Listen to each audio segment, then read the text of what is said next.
මේ දළදා වහන්සේලා හතර නම බුදුරජාණන් වහන්සේගේ මුව මණ්ඩලෙන් විහිදුන 84000ක් ධර්මස්කන්ධය ස්පර්ශ කළ දළදා වහන්සේ නෙමේ. ඒ දළදා වහන්සේලා හතර නම බිඳෙන්න එපා කියලා අදිස්ථාන කළා. කේම මහරහතන් වහන්සේ බලාගෙන හිටියා මේ සරබු මහරහතන් වහන්සේ වැඩියනේ මේ ගින්දර මැදට. උන්වහන්සේ දිවසින් බැලුවා. අහෝ ධාතුන් වහන්සේලා බෙදෙනවා. බෙදෙනකොට දැක්ක දන්ත ධාතුන් වහන්සේලා දැන් ඒ හරියම බෙදීගෙන යනවා. දැන් ඉතින් ධාතු බෙදලා ඉවරයි. ඒ අතර බැබලි වන් දළදා වහන්සේ තියෙනවා. කේම මහරහතන් වහන්සේත් ඉරිදීන් වැඩියා ගින්දි ජාලාව මැදින් රන් දෙනට. වැඩලා ඒ ශ්‍රීමත් වන් දළදා වහන්සේ ගිනි ජාලාව මැදින් අතර ගන්නවා. පින්වතුනි මේ වැඩ ඉන්නේ ධාතුන් වහන්සේ. කොයිතරම් ආශ්චර්යයක්ද? ගින්නේ පහස නොලබා බුදුරජාණන් වහන්සේගේ අදිෂ්ඨානයේ නොබෙදුන ගිනි ජාලාව මැදින් අපේ කේම මහරහතන් වහන්සේ ශ්‍රී හස්තෙන් ගත්ත දන්ත ධාතුන් වහන්සේ මේ වැඩ ඉන්නේ. දළදා මාලිගාවේ වැඩ ඉන්නේ දන්ත ධාතුන් වහන්සේ. මේ දන්ත ධාතුන් වහන්සේගේ අනුභවය අපි කතා කරමු.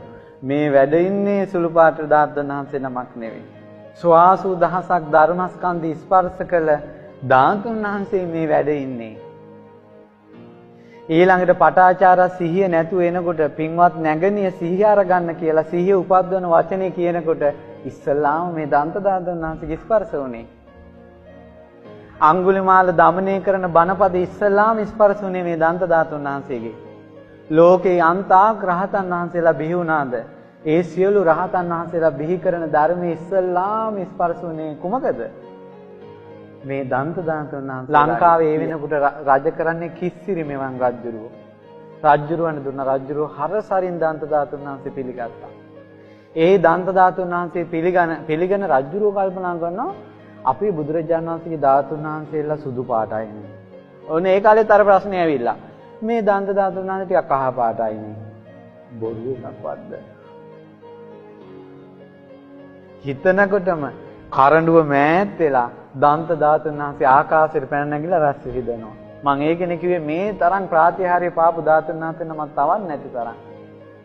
මෙන්න මේ දන්ත ධාතුන් වහන්සේ. ඔය විදිහටමයි වැඩ ඉන්නේ. ඔය කොපුවක් නෙවෙයි ඔය දන්ත ධාතුන් වහන්සේම.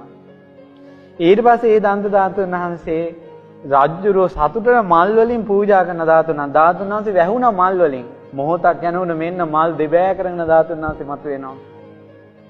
රජතුමාට හරි සතුටුයි. රත්තරන් සලු 500කින් ධාතුන් වහන්සේ වහනවා. සලු 500ම දෙබෑ කරගෙන ධාතුන් වහන්සේ මතුවුණා. ප්‍රාතිහාර්ය පෑවා. ඉතින් ඒ දන්ත ධාතුන් වහන්සේ පරම්පරාවෙන් රජවරු අතරට ආවා.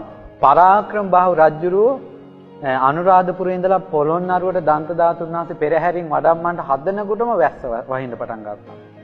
රජුරෝ කල්පනා කළා දන්ත ධාතුන් වහන්සේ අතට අරන් මම මගේ රාජ්‍යයට යනකොට වැස්ස එනවනම් මගේ රජකමෙන් ඇති ඵල ප්‍රයෝජනේ මොකද්ද?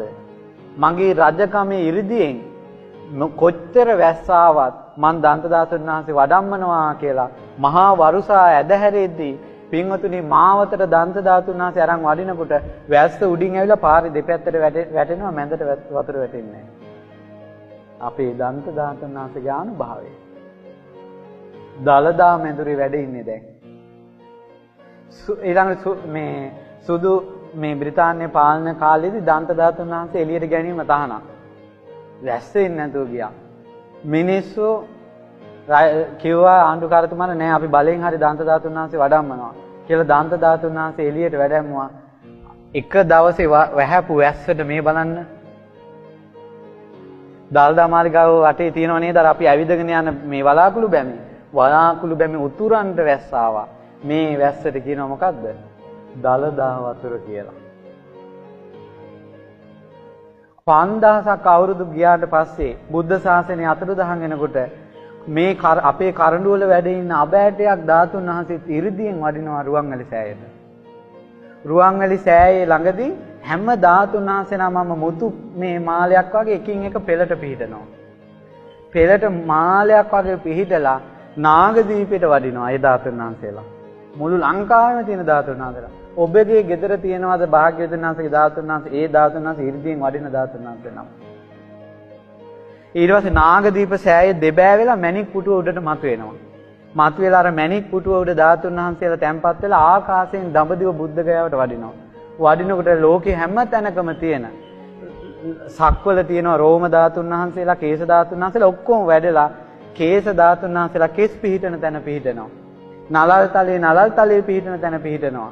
අකු ධාතුන් වහන්සේලා ඒ තැන පිහිටනවා. හැම ධාතුන් වහන්සේලාම මම තිබ්බ තැන පිහිටලා බුදුරජාණන් වහන්සේගේ බුද්ධ ශරීරේ මැවෙනවා.